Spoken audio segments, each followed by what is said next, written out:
Hello, I'm Dalton Delan with the Berkshire Eagle. I write a column for the Eagle, and welcome to EagleReels. Today we have a very special guest. We have Matt Zavadsky, who's the at-large director for the NAEMT, which is the National Association of Emergency Medical Technicians. Hello, Matt. Hi, Dalton. Nice to be with you, sir. In a story this week in the Berkshire Eagle, we had Greta Yoakum reported on what we think is a wonderful turn of events in our area, which is the restoration of a hospital, the North Adams Regional Hospital, which had been closed in 2014. And hopefully it's reopening. Now, what's the significance of that beyond having a great hospital back and more medical care?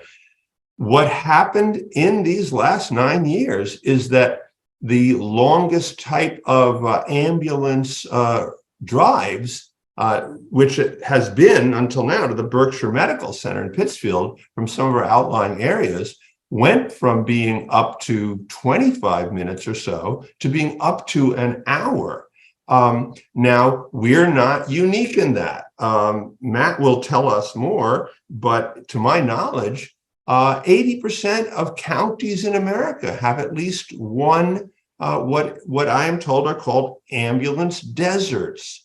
There's one in Florida I know of in Liberty County where 1,200 miles have one ambulance. So if we could just start there, Matt, could you unpack a bit? What are those? What are the concerns? And what are the best practices of distances? Great series of questions, Dalton. First, for the audience, an ambulance desert refers to a section of the country, a community, that does not have ready access to emergency medical services care, primarily ambulance care. It has become much more common in the last 2 years than ever in the history of modern emergency medical services.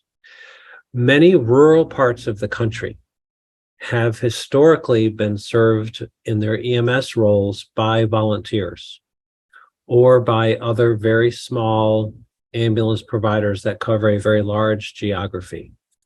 The challenge over the last couple of years, certainly exacerbated by the public health emergency, is that many of the volunteers who used to be the ones providing services in those communities aren't volunteering anymore, either because of the economy and folks are having to work, so they don't have as much free time to volunteer, or to be quite frank, many of the agencies were staffed by volunteers who were retired and a little bit older, but certainly very capable of doing the work.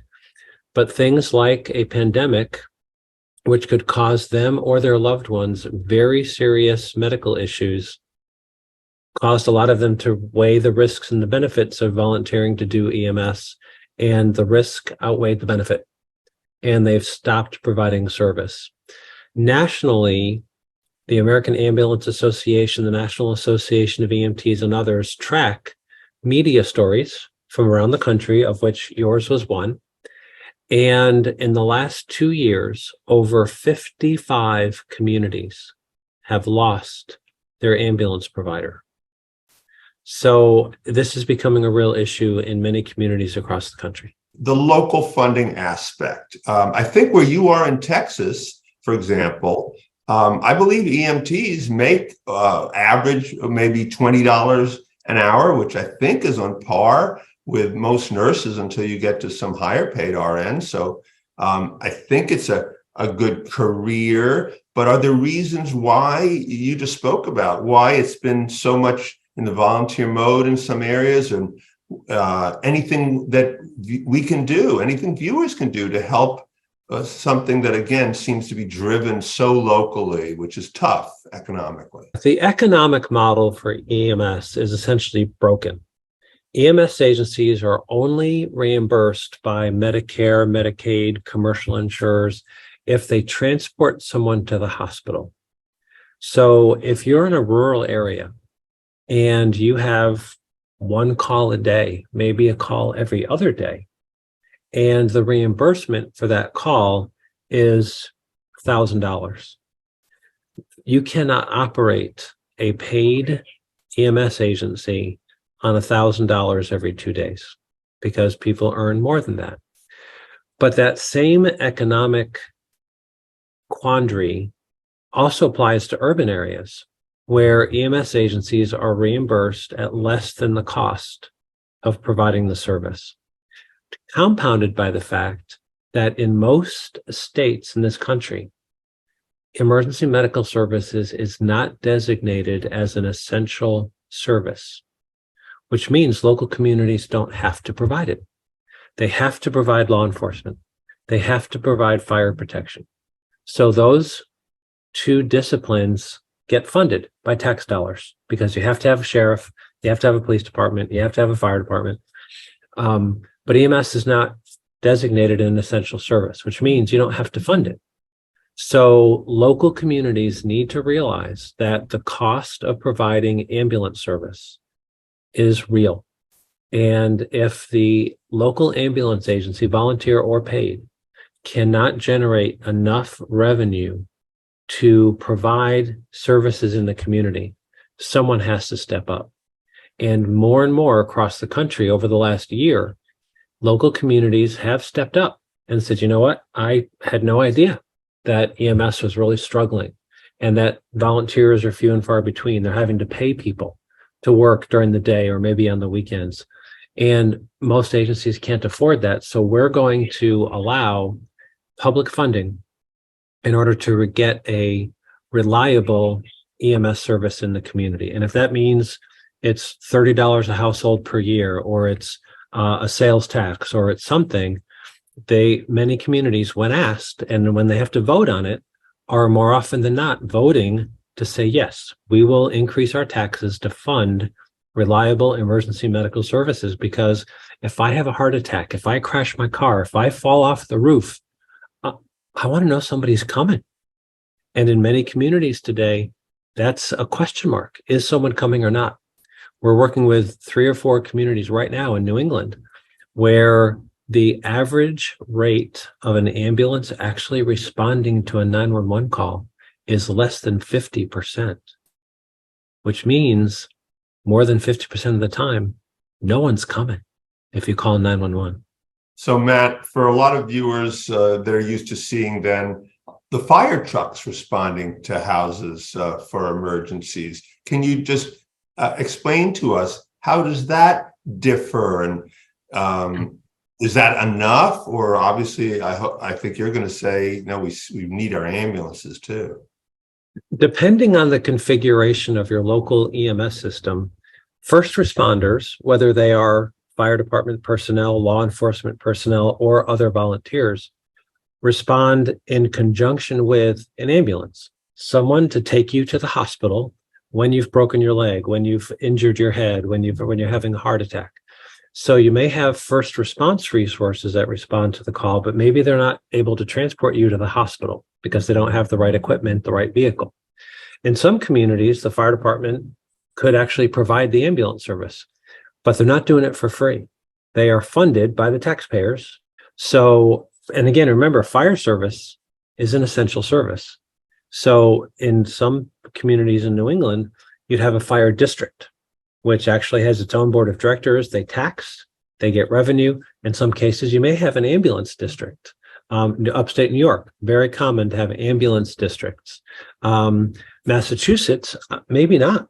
We don't have that ambulance district. You may be relying on volunteers, you may be relying on a governmental type of agency, but you really need to make sure that the funding is available either through taxes or some type of an assessment or a district that can employ people at a wage they're willing to accept. And I would argue $20 an hour today for an EMT is not a lot of money.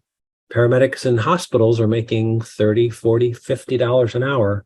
Nurses, in some cases, in emergency rooms, are making $70 to $100 an hour. So you've got this sort of dichotomy here in our community, where I'm based in Texas. A local emergency room is paying paramedics $48 an hour to work in the emergency room. We, as the governmental EMS agency, can only afford to pay $30 an hour for a paramedic, because that's all the revenue we generate will allow us to pay. So you've got this vicious cycle of not enough staff, not enough revenue funding to be able to raise pay rates to attract staff to come work for you as opposed to work in the hospital. And that's where these ambulance deserts are being created, because if folks are going to work, they're going to work in the hospital, they're going to work at Amazon, they're going to work doing whatever because they can make more money. And quite frankly, working at Amazon, the chances of you getting run over by a car on the scene of a car crash are much lower. Certainly the risk of you catching a contractable disease that will kill you is much lower if you're working at Amazon or the local restaurant. Matt, I hear a certain, I don't know, your own caring sort of is visceral. It comes through. Can you give us a minute about your background and experiences? What brought you to this work?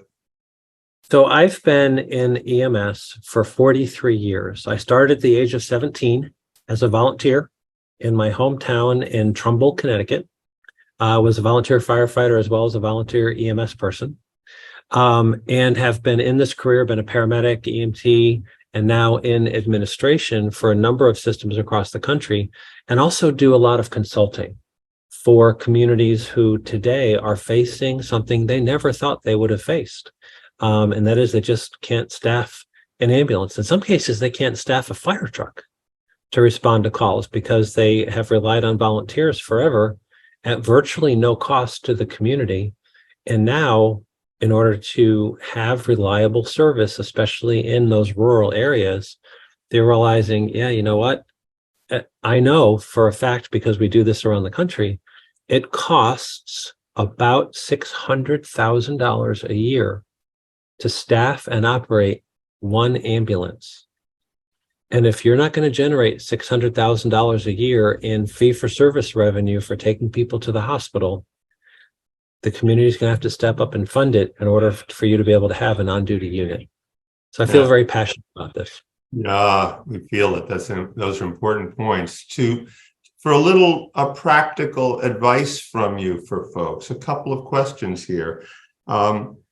When should you call for an ambulance? I know a lot of people, I remember my dad being this way, right? Like resistant to calling, whether it's fear or we don't want to believe we're that ill. How do we know when to call? You know, knowing when to call 911 for EMS specifically is, we always say, if you're having a medical emergency, call 911, but we don't explain to people what a medical emergency is. If you've cut your hand and you can control the bleeding, it's not a medical emergency. Hop in the car, go to an urgent care, get some stitches, whatever.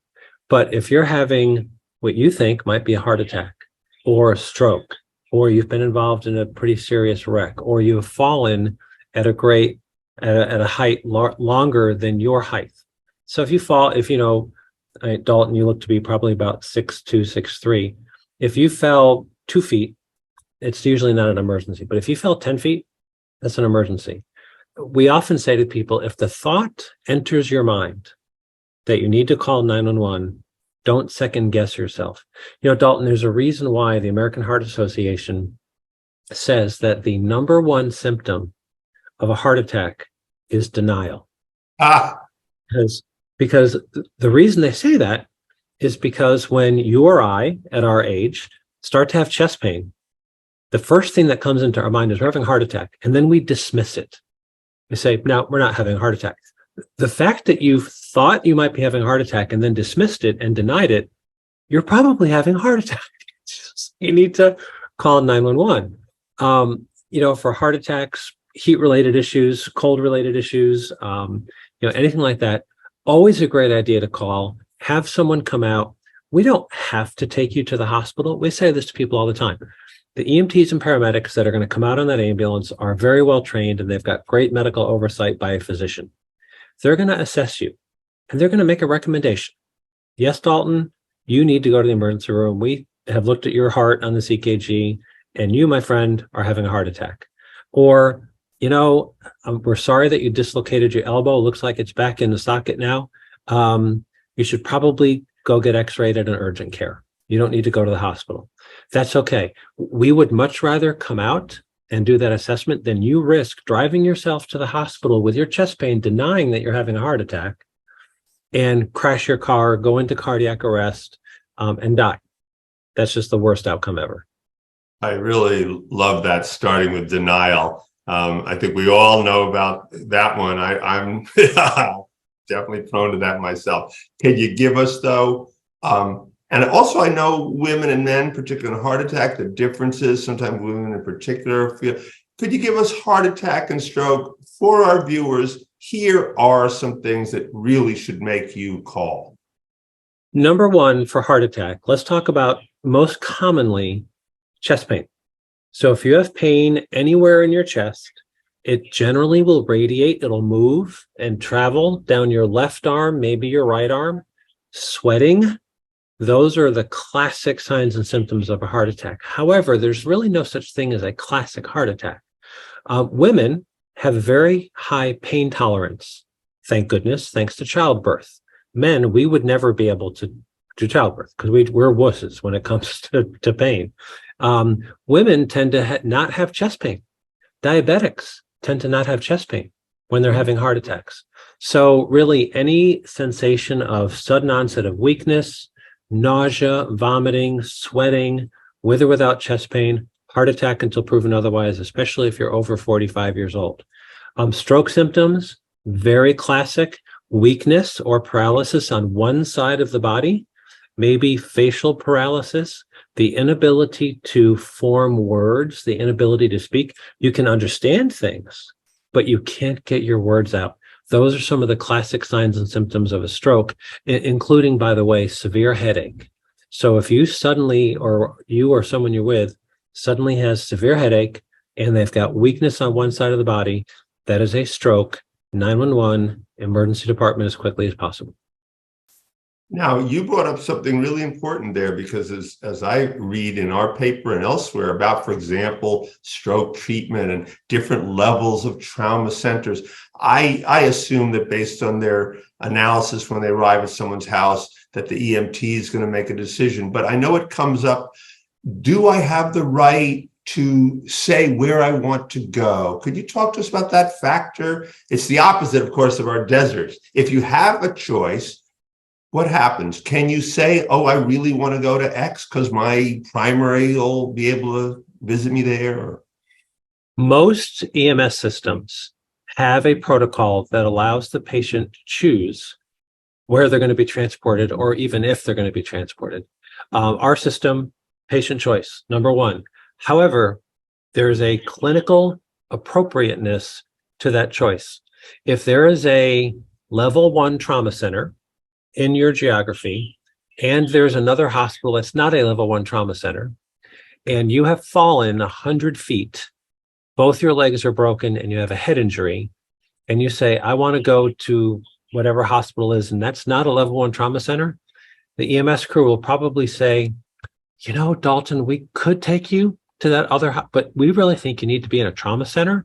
So how about we take you to the trauma center? So they'll make those recommendations because you want to go to the clinically appropriate spot. Chest pain, very similar. So if you or I, given our age, and started having chest pain for the first time, and the EMTs and the paramedics looked at our EKG and confirmed, yeah, you're having a heart attack, you want to go to a hospital that has the ability to treat that heart attack up to and including open heart surgery.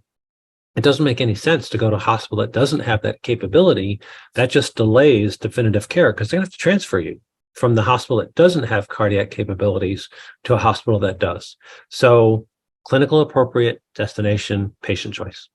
Well, last two questions that leads to, unlike, I don't know what, teachers, unlike other professions, of the many people I know who've been transported by ambulance, I've never heard one complain, I didn't like them, they didn't know what they're doing, whatever. Maybe they weren't in a state to, but actually I know some that were. Talk to us just briefly about the level of training, and I guess I'm implying that I think we should have confidence in them. Can you verify that, or tell me, you know, a little bit about the training that EMTs go through, which will lead to my last question, circling back to our beginning. Very specific training. EMTs and paramedics both undergo rigorous training. EMTs are about a 250-hour training and then a certification exam both written and practical, to show that not only do you know what to do, but you can actually do it with your hands. You can actually manage an airway. You can put on a splint. You can do the things that you need to do for both EMTs and paramedics. But secondly, Dalton, most of the EMS agencies, all of them really, have a medical director who is also responsible for credentialing those field providers under his or her license. So there's a secondary verification that goes on from the medical directors that say, not only is Dalton a state certified Massachusetts EMT, but I've seen his care. I have trained him to be credentialed in our system under my license, and I'm comfortable with him being out there doing that. So your viewers should absolutely be rest assured that when the EMS provider pulls up in front of your house, pulls up in your car accident scene, they are well trained and credentialed. Thank you. Which brings me to that final question, circling back. Post-pandemic, we have the need, even again, Pittsfield, does North Adams Regional Center reopen or not? Whatever it is, how real, what parameters can our viewers think about either volunteering or actually trying to be credentialed to help their communities? One of the great things about being an EMS provider is that you will never, ever be unemployed. There is such an EMT and paramedic shortage, much like there is a nursing shortage. You could go anywhere in the country. You can go to Honolulu, Hawaii, and say, hey, I am a paramedic, I'm an EMT. And the next question that you're going to get asked is, what shirt size are you? So we can get you your uniform. But reach out to your local community, reach out to your fire department, reach out to your EMS agency or your provider and say, how can I help? You know, the dispatchers, hugely in demand. Call takers are very important. Many places, Massachusetts also allows non-certified people to drive the ambulance. So if you have an EMT or a paramedic and they're going to care for the patient, because of the staffing crisis, maybe you, Dalton, could become a trained ambulance driver, and you could be the driver while the EMT or paramedic are working on the patient in the back, and you're going to volunteer 1 day a week, 2 days a week, or you're going to work part-time. But just reach out, find out what help they need. For heaven's sake, advocate for the system and say, what are your needs? How can I help you? Do I go to the town council? Do I go to the city commission and say, hey, Pittsfield EMS needs funding. I want to help, put something on the ballot that assesses a $10 fee to every parcel in the city so that we can get EMS a budget of $500,000 so that they can have dedicated personnel working 24/7 so that we can be assured of an essential service in our community. Those things will all help. But I would also say, because I don't say this often enough, if you see a police officer, firefighter, EMS personnel, shake their hand and thank them for their sacrifice, just like we do the military. Being a first responder is hard, and it's draining, and it's emotionally challenging. And a little thank you, a pat on the back, a handshake, and a smile, say thank you for your service goes a long way. Matt, when this is out there in media, I think a lot of people are going to offer you that virtual handshake. And I'll do that now. Thank you for doing what you do and for being there. And viewers, if you're already a subscriber to the Berkshire Eagle, thank you. If you aren't, please consider becoming a subscriber. This is why we do what we do. This is how we do what we do, and how you can hear these kinds of critically important conversations. Matt Zavadsky, thank you so much. And viewers, I'll see you next time on EagleReels and in the pages of the Berkshire Eagle. Thank you.